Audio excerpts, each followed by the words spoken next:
2021 City of Mesa Planning and Zoning Board public hearing. Before we begin, we'll take roll call for our board members. Chair Astle is absent. Vice Chair Sarkisian here. Board Member Boyle. I'm here. Board Member Allen. Here. Board Member Crockett. Here. Board Member Villanueva Salcedo. Here. Board Member Ayers. Here. All right, we got a quorum. As part of today's agenda, we have a consent agenda, and it will be read into the record and acted on in one motion. The items will not be discussed individually. However, if anyone wishes to speak on a specific item, please complete a comment card that you hope have done already, and ask staff, is there any comment cards? I know we have a couple. They're mostly applicants currently. There was one, Tove White, who did not give a case number. I was wondering if they're present or have any comments we need to read in. Vice Chair and board members, no, we haven't received any other comments other than the applicants or representatives. Okay. So we have a consent agenda, and board member Villanueva Salceda has volunteered to read it for us. Thank you so much. So please move ahead with that. Items on today's consent agenda. Item 2A, minutes from the February 24th, 2021 study session and regular meeting. Item 3A, ZON 20-00706, District 1, within the 1100 block of North Dobson Road East Side, located south of the Red Mountain 202 freeway on the east side of Dobson site plan review. This request will allow for the development of a restaurant with a drive-through. Staff recommendations is approval with conditions.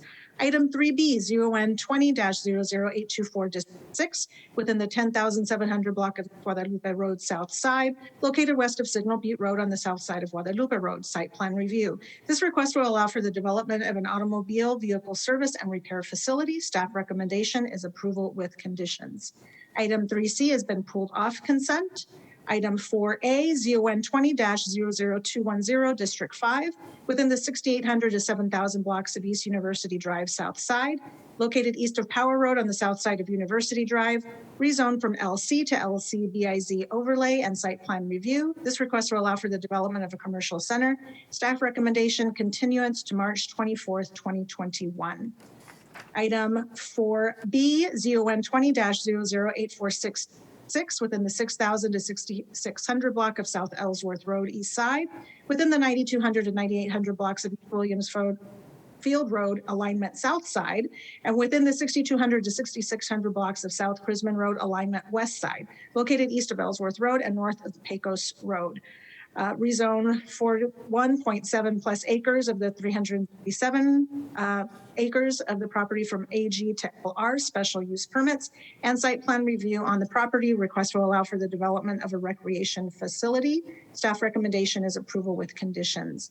Item 4Z, ZON 20-00877, District 1, within the 2,400 blocks of North Old Gilbert Road, East Side, and within the 2,000 block of East Hermosa Vista Drive, North Side, located south of the 202 Red Mountain Freeway and east of Gilbert Road, rezoning from RS 35 to RS 15 BIZ.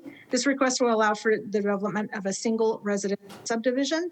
Staff recommendation is continuance to March 24th, 2021. Item 5A, Los Nietos Residential Subdivision, District 1, within the 2,400 block of North Old Gilbert Road East Side and within the 2,000 block of Hermosa Vista Drive North Side, located south of the 202 Red Mountain Freeway and east of Gilbert Road, preliminary plat. Staff recommendation is continuance to March 24th, 2021. And those are all of the items on today's consent. Thank you so much. All right, do we have a motion on the consent agenda? I would move that we, approve the consent agenda as read into the record. And do we have a second? I'll second it. Great. All right, I'll do a roll call vote. Chair Astle is absent. Vice Chair Sarkisian, yes. Board Member Boyle. Yes. Board Member Allen. Yes. Board Member Crockett. I vote aye. Board Member Villanueva Salcedo. Yes. Board Member Ayers. Yes. All right, the consent agenda passes as read. And we will go back to item 3C. ZON 20-00838 District 4, within the 200 to 300 block of West Main Street, and within the 0 to 100 block of North Morris. Located east of Country Club Drive on the north side of Main Street, site plan review, special use permit. This request will allow for a multiple residence development. And I'll introduce our staff planner, Jennifer, to go over the case. Thank you. Good afternoon, Madam Chair, members of the board. This is case ZON 20-00838. The existing site is developed with a restaurant and a vacant motel consisting of 5 buildings. The request is for site plan review and a special use permit for the redevelopment of the motel into apartment homes. The location is east of Country Club Drive on the north side of Main Street. The general plan land use designation is downtown with a transit corridor overlay of station area. The site is also located in the downtown transit node character area of the central Main Street area plan. Both plans encourage pedestrian-oriented uses and design for this area, with buildings situated to engage the street. The zoning on the property is downtown core with a downtown events overlay. Restaurant and multiple residence uses are permitted in the DC zoning district. Site photos show the view of buildings 4 and 5 from Morris and the view of building 2 and the porte cochere from Main Street. Site photos on slide 4 show the southeast corner of building 1 and part of the existing porte cochere, and the last photo shows the hot tub area in the interior courtyard of the site. The site plan is on the following 2 slides, and per section 1186 of the Mesa zoning ordinance, development standards within the downtown core zoning district may vary according to the type of development, the proposed use, and the size, scope, and density of the project. The purpose of this site plan review is for approval to establish the residential density, building area, and yard regulations on the property. Several changes are proposed to the front of the site, including the removal of one of the 2 existing driveways off of Main Street and conversion of the porte cochere into a covered amenity area, as well as construction of a new overhead entry feature extending out towards Main Street. This slide shows an enlarged site plan of the front of the development. And you can see that the covered amenity area includes seating and a dog park. New accent paving and a new walkway extend through this area and out to Main Street. The applicant is requesting a special use permit for a reduction to the number of required parking spaces. Because of the site's proximity to the light rail station and other transit modes, and its location in the downtown area with its public parking program, staff is in support of this request. The Design Review Board discussed this proposal yesterday evening and had a number of comments. They are very supportive of the conceptual sign design and would like to see more vibrant colors like that continued throughout the development. The board has concerns about the existing tile roof that's proposed to remain throughout most of the development. They suggested a condition of approval that would require, when this roof is due for replacement, that it be replaced with a more contemporary material. They also requested a comprehensive light plan. A citizen participation process was completed by the applicant. It involved notification of property owners within 1,000 feet, HOAs, and registered neighborhoods, and a neighborhood meeting was held on February 17th. Staff has not received any feedback from the neighbors regarding the proposed site plan. In summary, this request complies with the Mesa 2040 general plan, as well as with the Central Main Street area plan. It meets the review criteria for a special use permit, as well as for site plan review, and staff recommends approval with conditions. Thank you. Thank you very much. Board members, do you want to hear from the applicant at this time? Okay. All right. So will the applicant please have in their presentation? Mr. Ray? Wonderful. The unfortunate thing about being on Zoom is that I think you have an ability to see me, but I cannot see you, which is never a good thing. But luckily, I know what your faces look like, so I've got a pretty good idea who I'm talking to. So, with that little bit aside, Brendan Ray, 1850 North Central, here on behalf of Vivo Living. We're really excited to actually be able to present this to you tonight. It is something that we have worked on for a long time, and certainly we're very appreciative of everything. If we can go to the next slide. One of the things that I really want to emphasize is that this is a textbook adaptive reuse of a vacant, dilapidated building that's been subject to all kinds of unmentionables over the course of the past year. It has been closed, which never is a good condition, especially in the downtown area and especially with the goals that the city has for revitalizing downtown and making it a better place. We have worked closely, and you can see on that slide, with a number of departments, hand in glove, multiple meetings, multiple Zoom meetings, even got an in-person meeting wearing hazmat suits and everyone properly distanced, with development services planning and the downtown transformation for almost a year now. And really what we're talking about is how do we take this existing building and adaptively reuse it so that it does comply and does start to achieve the goals of revitalizing Main Street, revitalizing downtown. And we believe that the improvements that we are making do that, and they achieve, as staff indicated, kind of the goals envisioned for the area. Certainly brings additional people to the area to support the commercial in the area. But I want to emphasize this point because the downtown area is under a microscope.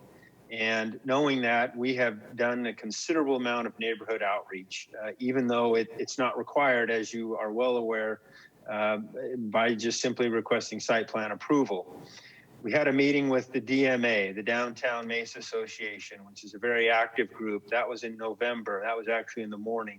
That same night, we met with the Rail group and had a good conversation with them where generally everybody was very excited about this development.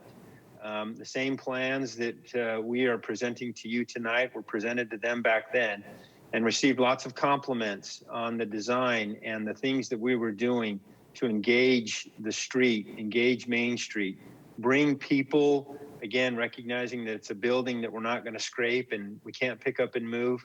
We are nevertheless trying to bring that interaction and activity to the Main Street frontage. We did have a neighborhood meeting. That neighborhood meeting was well attended. Again, people were generally very excited about what it is that we are proposing. Excited to see what's become a bit of an eyesore upgraded and again, reusing this building. We're certainly appreciative of staff's thorough report. I don't know if you all take the time to read it. I know I do. And they did a good job in their report explaining their support and justification for it. And certainly we are appreciative of their recommendation for approval and would request this body's approval. I'm going to touch on a few things because I think it's important to emphasize that when we look at, adaptive reuse in the building, we're all very familiar with the side. We can go next slide and then one more. I think it's important, and I don't know that this can be understated, the site is Zone DC. That zoning allows multifamily by right. And so we're complying with the zoning and just talking about making some modifications to establish, as staff indicated, their report density and the height. The next slide. This is everything that we're doing. And if I probably should have had a before and after picture, because before you would not have seen the amount of and quantity of landscaping that's around the site today. It's moonscape. It's barren. And we are coming in and revitalizing this site by landscaping. Alignment or out of alignment with that perspective. I'm sorry. I'm not sure what just happened. That wasn't me talking. And I can no longer see my presentation. Well, at least you don't look like a cat, because that was super embarrassing for that lawyer.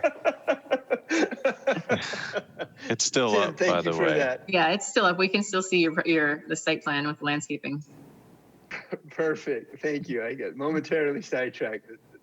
The joys of Zoom. But at any rate, you can see the landscaping that we're putting around the site, including, redoing the parking lot and adding canopies and parking islands and stuff like that. So there is a lot of enhancements that are going to this site. And then if we go to the next slide, really focusing on the main street, and again, what we're doing, which has been well received as we've worked with staff, worked with neighbors, and had discussions with them. And, go to the next slide. You can see that this is something that's well received. The DRB last night was very complimentary of a number of things that we were doing. In fact, they wanted us to do a little bit more with the colors to make it a little more vibrant and to make it stand out a little bit more, which we're more than happy to work with the DRB on and work with staff to figure out a way to put more colors.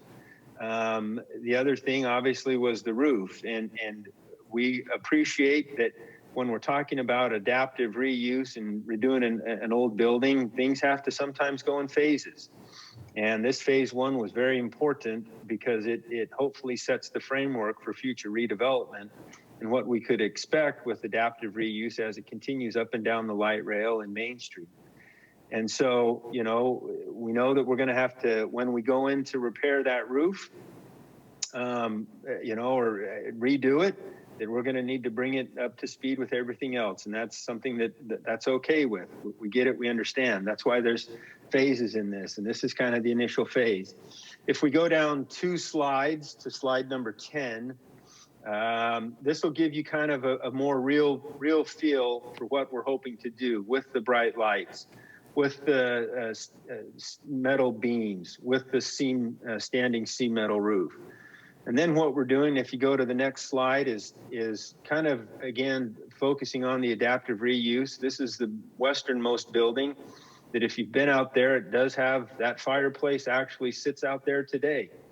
And there's glass on it and you can see through it. And we thought, wow, it's a neat, cool feature. So we're going to use that. That stone's there existing, but we wanted to tie it in. And so adding similar lattice work, steel work,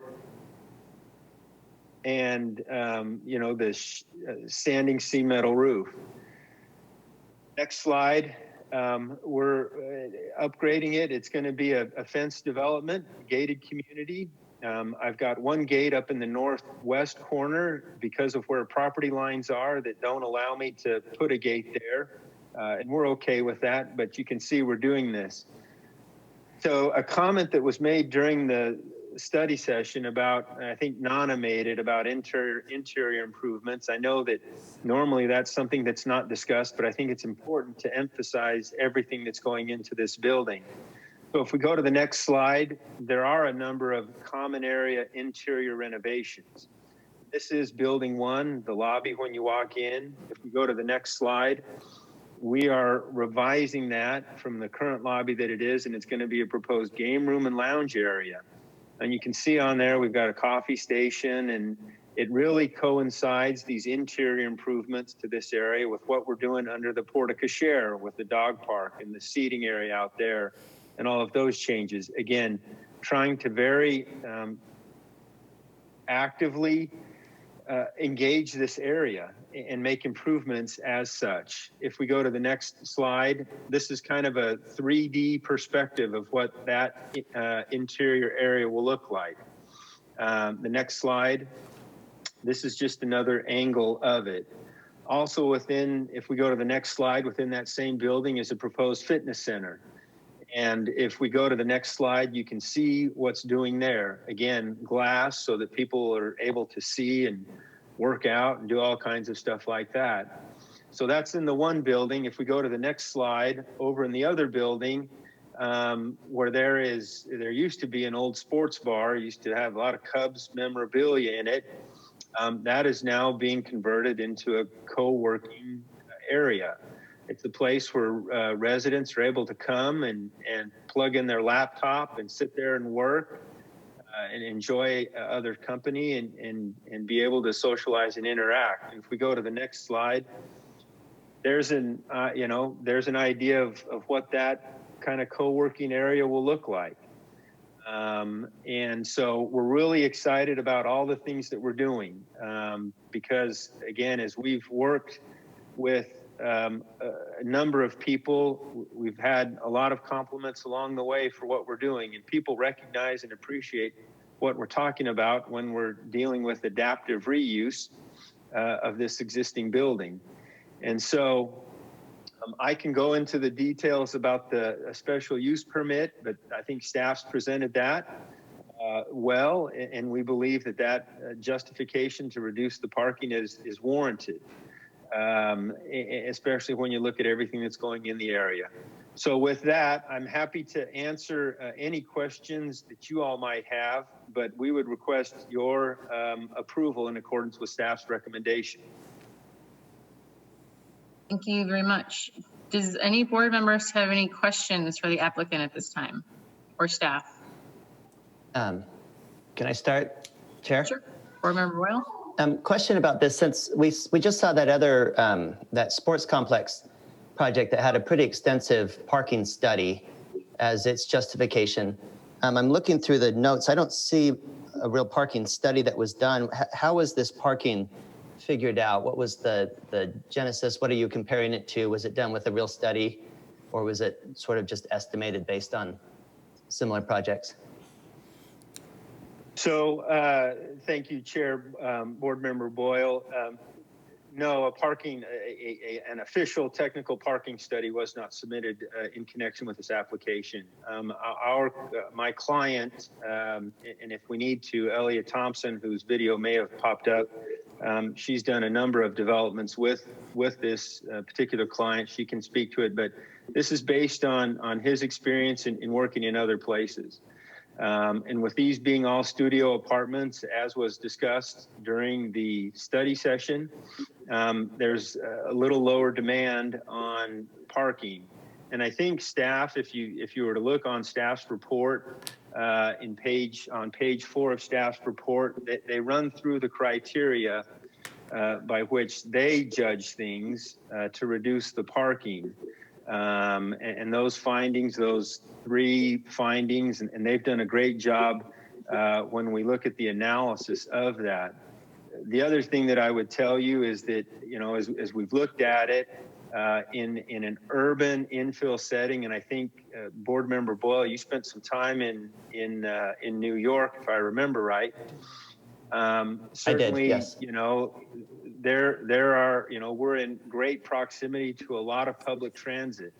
I think we're less than 50 feet away from the light rail station. We're about another 350 feet away from, the Valley Metro stuff running up and down State Route 87, Country Club. And then we're within a number of designated bicycle routes, 200 feet. So we think there's opportunities for multimodal means of transportation getting to and from the site that we're not concerned, based on other developments that we've worked on, that the reduction in the parking is going to cause any problems for our residents or for the adjacent property owners. I mean, one of the things that, when you look at it from the SUP criteria, is my parking demand going to have a detrimental impact on the supply of on-street parking in the area? And staff said no, it's not, and we agree with staff. Okay, yeah, I get that, and part of my concern, I guess, is I've heard from people in the neighborhood of the project. I'm trying to remember the name of it. It's further down Main Street, and it has the big solar panels up on the top at an angle that are kind of separated from the rest of the building, the big block building. Maybe someone You're can not remind me talking what about that one's City named. Hall, are you? No, not City Del Hall. Sol. You go further down. It's like East. it's a gray building. Rancho. It's a newer one. It's got commercial down on the bottom and it's residential up on top. Chair, I think is a Rancho. El Rancho. Thank you. Rancho, Thank you very that's much. Some of the neighbors and people that I know there have found a huge amount of additional street parking in their neighborhood now since that went up.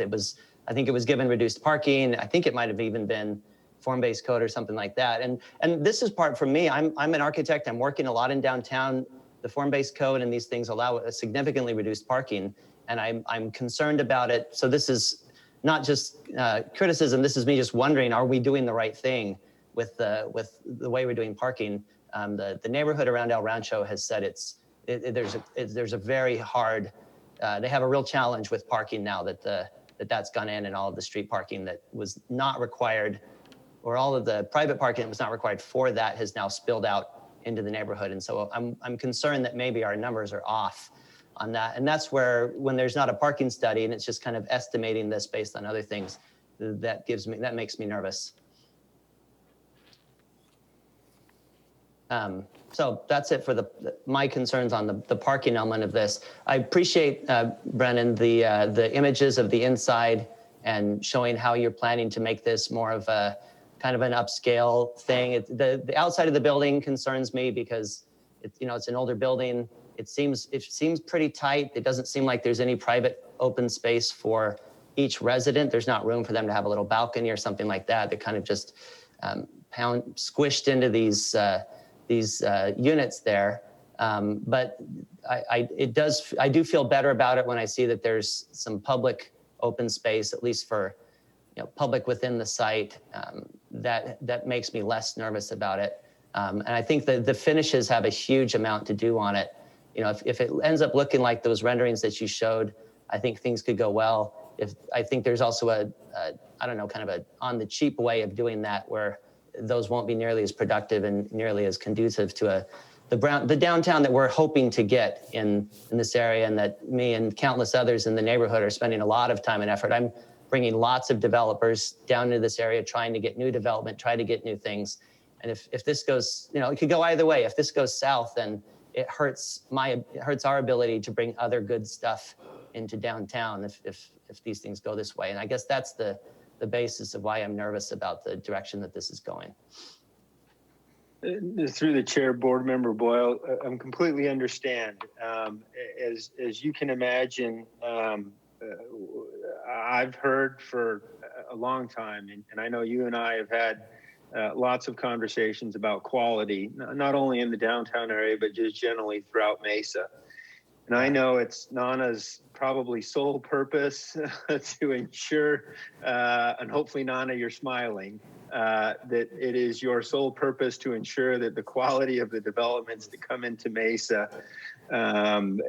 meets a higher standard, a higher quality. And I can't begin to tell you the number of conversations that I've not only had with staff, but with electeds as well, about what can we do to ensure that the quality of this gets better.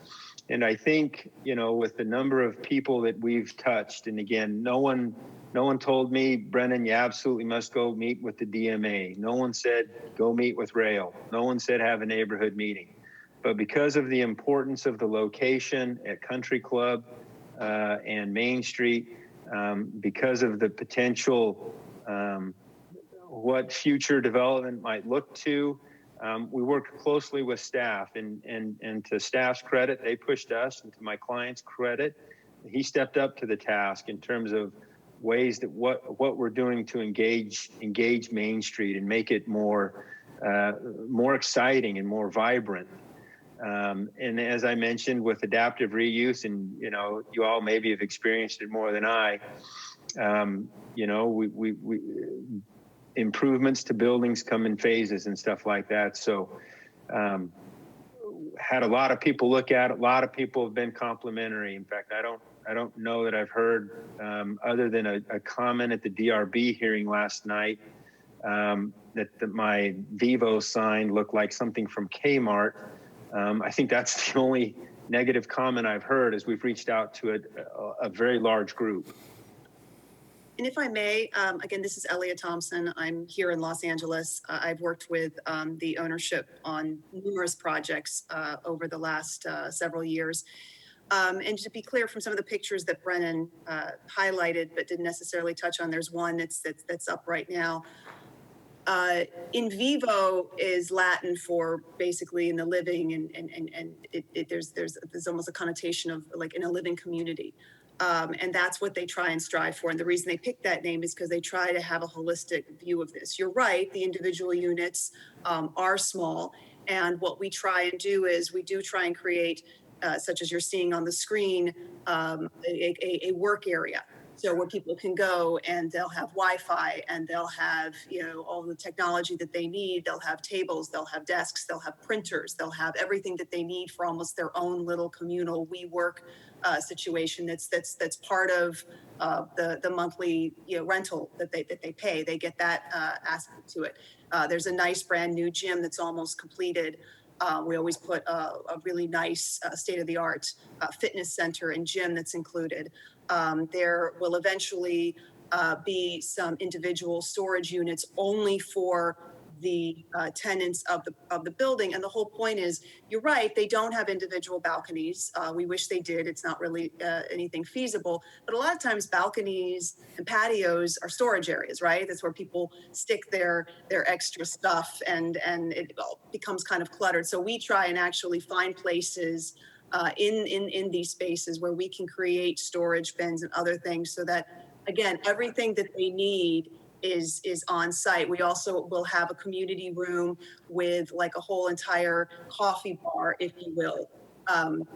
They'll be included. So every morning or anytime they want, they can go and get coffees and so forth. So again, it's trying to get an entire community. So there are places where they can share, they can commingle, they can have open space. Again, we put a little public park in the front. There's other landscaped areas throughout because we are cognizant of exactly what you said, and that we do recognize that people are living here 24/7. This isn't just a week-long holiday. They're living here, so we do create an entire living community for our residents. And again, my client's done numerous of these. I've worked with him on projects throughout Utah, California, Arizona. Now we're doing like several in North Carolina, and they're all really successful. They do tend to be people that want to find a community, but yet at the same time still have their own personal space.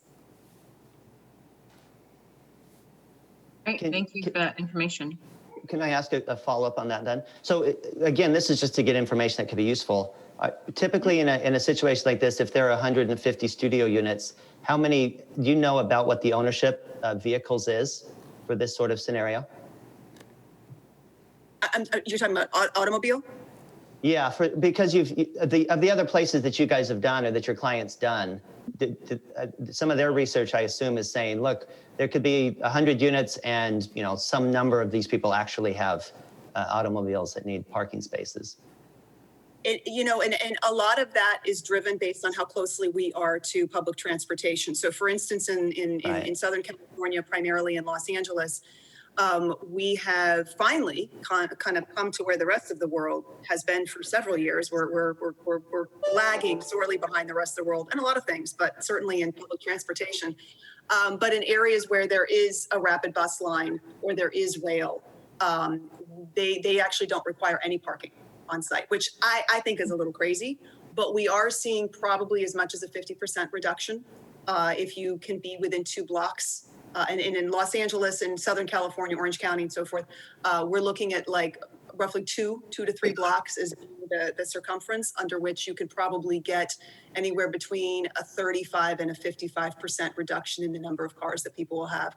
And we're also seeing a lot more people utilizing bikes, scooters, other methods like that. So we are seeing in general anywhere between a third to half of the parking reduction. Because again, a lot of these people are people that are young professionals, and they're not really as into stuff, if you will, and they're streamlined. So they do take public transportation. They do live that lifestyle. Through the chair, Board Member Boyle, the only other thing that I would add on to that is that there are, and I think it was Board Member Ayer that brought this up. Within this development, there are a total of 130 units, and we are providing 159 spaces. So even if you were to presume that all 130 people had an automobile, there would still be an additional 29 spaces left over. Right, and that's where I think it's going in the right direction. And this is where we, as we're creating future parking plans for the city, this is the sort of information we need to know, like what actually happens here, because the form-based code, you can have less parking spaces than units. So if that's a concern, that's something that needs to be on our radar screen. So I appreciate your comments on that. The last thing I would thank you guys. And I think this is a little different animal, being that they're all going to be studio apartments as well, and it is directly across the street. I think this will kind of bring more residents downtown with access to light rail as it's being asked for. Are there any other board members with questions or comments? Board Member Crockett? Thank you, Madam Chair. Hey, Brennan, thank you for the presentation. That was very helpful to see some images of what this will look like. My question has to do with the roof and the eventual replacement of the roof. You mentioned that there are phases of construction here. Has the developer put any timing to those phases such that we know when the roof may be replaced? For example, do you know how old the roof is now and when the developer expects that it might be replaced? Through the chair, Board Member Crockett, don't know that I've got a definitive timeline as to when that might take place. Obviously, with most things, there's been a considerable amount of money that's been expended up to this point in acquiring the land, and a lot of these interior modifications that we've talked about are already underway. Because obviously there are certain zoning rights associated, and we're able to move forward and do that. So a lot of the units have been converted, a lot of the internal stuff's taking place. We still obviously have to take the time to make these exterior improvements that we're talking about, and then get some people living in here, get some income coming in on the property. And then once we can get that kind of stabilized, then it gives the owner the ability to look at, all right, what upgrades can I do? What things can I do to the facade? What can I do to the roof? What can I do? Maybe looking at a phase 2. A lot of that's just up in the air right now, but it's certainly on the list of items that, as things stabilize, that we'll be able to hopefully address in the near future. Would the owner have an objection to putting an outside time limit on getting that done, like 5 years, for example? Remember, that is something that is addressed with the DRB, and we don't have purview to create SIPs like that. Okay. But it was in the meeting minutes, so we'll be able to follow up, and I'm sure Nama will be on him, and so will Tim. No, it's just the concern. The concern is that without having something more definitive, it literally could be 20 years before that happens. And that's the concern I've got. And I don't believe that that's the developer's intent, but I think the roof renovation is going to be an important piece of this. And so I just wanted some comfort that that's going to get done on a timely basis. I think, Jeff, just to add my 2 cents into this, that's an old building, that Ramada. That roof's going to be needing to be repaired far before 20 years are coming up, just so. Chair, members of the board, so those are all good discussion, but with the roof, it also has to comply with building safety. So if it meets the building safety standards, we will not be able to put a condition for the roof to be removed. However, that was a major concern by the design review board, and my condition of approval is going to include the condition that if the roof ever be replaced, then it needs to be replaced with the recommendation of the design review. So that's one thing. And I also just will add this to the record, since Brennan, you said that the goal of the planning divisions is not only about quality, it's all about land use and making sure that our city develop in a rightful urban form. So quality is part of it, but that's really not our sole purpose. Thanks. Chair, members of the board, Nana, thank you for that additional clarification. All right, board members, do you have any other, board member Allen? Yeah, I just wanted to basically state what I had said down in the study session. And Brennan, I want to say thank you for the work that you're doing right now. I think you really reached out to a lot of folks that you didn't have to, and kind of went above and beyond. And the only comment that I wanted to make is that my concern is about the lack of, the reduction in parking. I'm not so concerned about what you're doing on site, more so the spillover to maybe the buildings on the that are east of this project, right there on Main Street. I know there's a small little parking lot there. There's a lot of new restaurants going in there, and it's exciting and it's good. And so we just don't, I guess I wanted to stress that if you could, and maybe you've already reached out to those folks and talked to them, and maybe you have some kind of like a policy in place that if the parking does spill over into those and it affects those businesses. That was my only concern. So I just wanted to make that known, I guess, on public record, that I don't have any concerns about the on-site parking for the business itself. It's just the spill, if it spills over into those and affects those businesses on the on Main Street right there going east. Through the chair, board member Allen, if you could see me standing there physically, and I know you can see my face, you would see me the entire time while you were talking, me nodding my head saying, yep, we understand. Okay. Chair, thank you.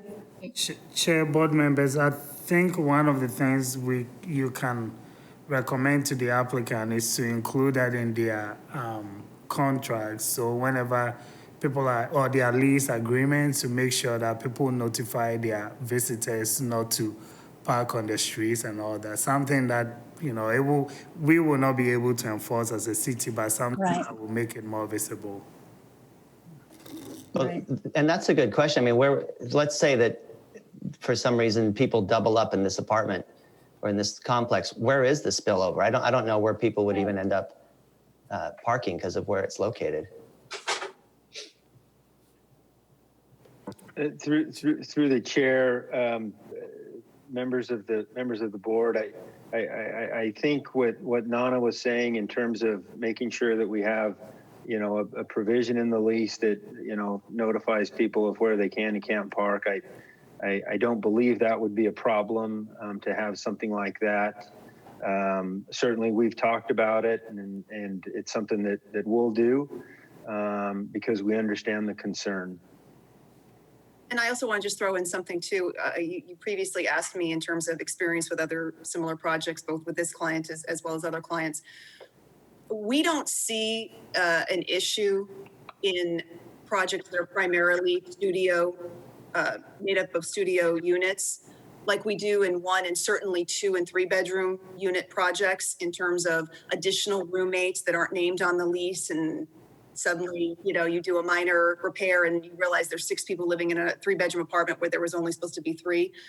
In the studio units, we don't see that. There just isn't the space. There just isn't the ability to share that space. So sure, there could occasionally be, a gathering, in which case I agree with Brennan. I don't think our client would have any problem whatsoever adding restriction language in the leases. But in general, people don't double up in studios. They just don't have that kind of space. And you don't find additional roommates that were never mentioned in the lease, and management doesn't know who they are. You know who your people are in projects that primarily have studio units. Yeah, I would have to say also, if anyone has lived in this apartment, especially if they're covered, you have assigned spaces and a lot of the studios, I've been a victim of that. They're really good about letting you know when you've got a parking violation or towing or whatever. But as I mentioned in the study session, I don't feel that based on the stuff for their studio apartments, as she mentioned, and the proximity to light rail directly there, you're going to have a lot more people as opposed to when you had a hotel that are going to be using the light rail and they're going to be staying there, and so they won't require a car, or maybe they don't have a car to begin with. I know, people within my family, they live next to something with public transportation and light rail, they've sold their car. Especially with gas prices going up, it's not convenient enough for them to do that. So I am not concerned with the situation with the parking. I think that they're going to be able to solve it. I'm not asking them to solve adjacent spillage over from other properties, but and then they'll be cognizant of what's going on. And as Shelley, board member Allen mentioned, maybe there's something they can put on, they're going to have a office, and if there's problems with the neighbors, they can directly contact them and be in touch with them and address that. And I'm sure everybody, the towing companies in the area, will be very happy to oblige. But I do think I do think you guys have proposed a nice project that is very comprehensive in what they're trying to do to upgrade the area and hopefully spur on some more development. Are there any other board members with comments or questions? I guess my final comment is, this is Country Club in Maine. This is the start of downtown. It's really, if you're trying to put your best foot forward, I hope if this is going to go through a renovation to the roof or something, they really think about making it look really modern and new, because this is saying, hey, now you're in Mesa, and it's not amazing like when you're in Scottsdale, when you're in Tempe, when you're other places. It's very lackluster, and where this is a problem Mesa has in general with all of its entrances off the freeways and other places too. Our good stuff is not put out front. It's tucked way back, and I think that's something that we need to strongly reconsider the way we're going with that. Okay. If there's anything else, at this time, do we want to open it up for public comment? If there is any, I didn't have any comment cards for this. Staff, do we have any other comment cards come in?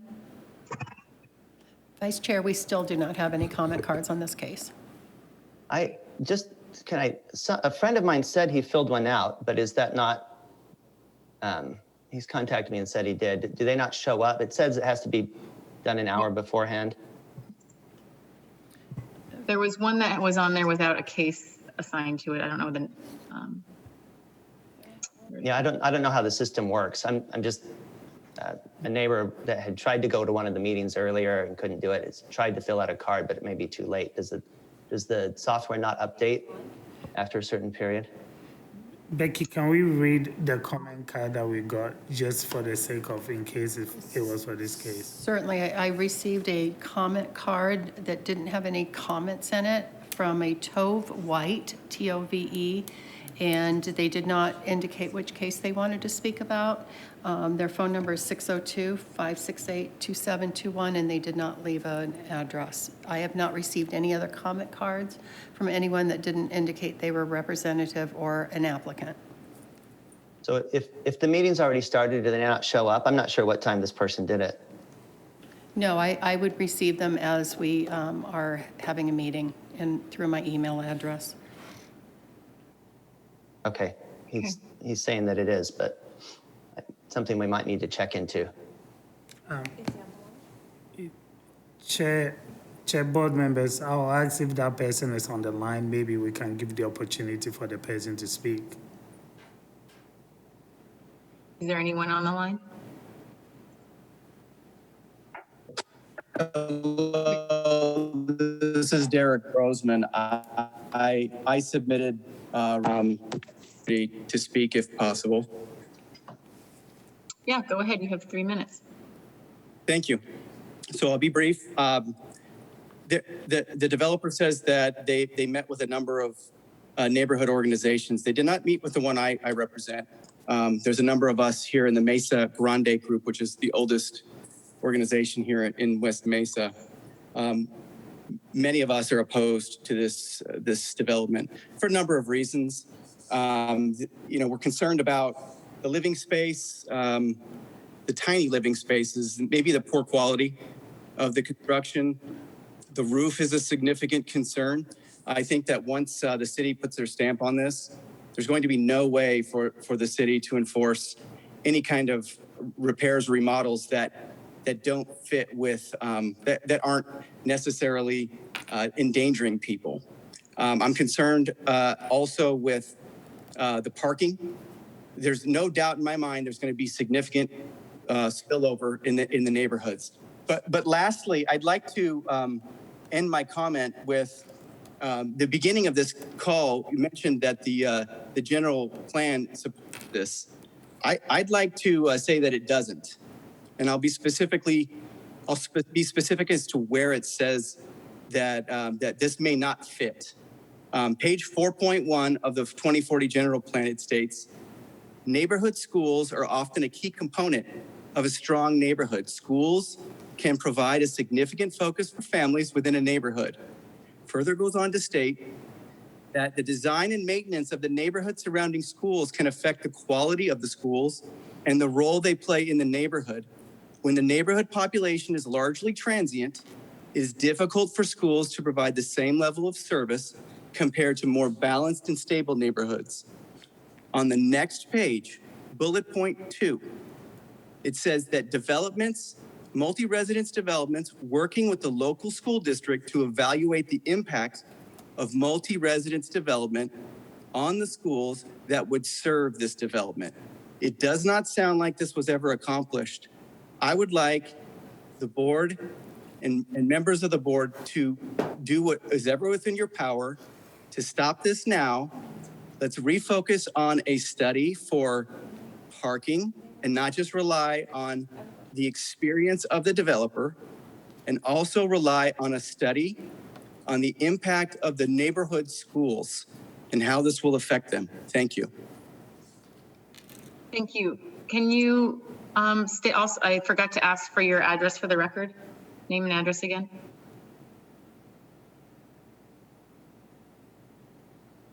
Where'd he go?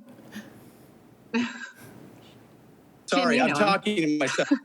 Yeah, 639 West Contessa Circle, Mesa, Arizona, 85201. Thank you so much. Okay, is there anyone else? I don't believe there was anybody else. That was the one you were referring to, Tim? Yes, Derek's the one that Okay. texted me that he Great. had filled out a card and was waiting to speak. Okay, well then I will close the public meeting. And is the applicant want to do a response? Board member or chair, members of the board, staff's done a thorough job vetting this. And as I mentioned, we had discussions with lots of groups along the way. Groups, DMA, Rail, and I'm not familiar with the Mesa Grande group. I think the gentleman mentioned that they were West Mesa, and I don't know if where we're talking about is West Mesa or where the line ends, but this plan is consistent with the vision and goals for the area in terms of what we're doing of creating a vibrant pedestrian-friendly environment. With respect to the comment about the schools, these are studio apartments. I have 130 studio apartments. This isn't a typical multifamily development with multiple bedrooms, 1, 2, 3 bedroom units where you might see families and people with kids. These are studio apartments, and not to say that someone couldn't come in with a kid, but that's pretty tiny, and we do not see this development having any impact at all, positive or negative. And in fact, it's going to be a positive because we're taking a dilapidated, rundown building that's been subject to numerous break-ins, vagrancy, and other less than desirable activities and putting life back into it. So with that, again, we are grateful for staff support and would request this body's approval. Thank you. And staff, can you follow up with notification of school as well? Chair, board members, yes, in the staff report, actually, page 6 of the staff report, as part of our multifamily or residential development, we've been including that analysis we did send the application to the Mesa Public Schools, and they determined there is adequate capacity to serve the development if there is going to be any school generating children. Can I ask that, since we have the lawyer that was on this, for these single-use ones, have they seen, do they have a number of how many kids typically is per 100 units or something like that based on their other developments? No, I would echo what Brennan said. In general, we do not see very many families, honestly, sometimes none at all, in projects that are primarily studios. Sometimes one bedroom, certainly, and obviously 2 and 3 bedrooms. That's where the families go. But even when you have single parents on a fixed budget, they're trying to find a 1 bedroom so that there can be at least some space for their children. We very rarely see families in studio units. Okay, thanks for that. That's Brennan was talking about my experience in New York. In New York, a studio can hold 2 families of 3 to 4, but I don't think the Valley is that dense yet. So, Board Member Crockett? If I could just ask one follow-up question in that regard.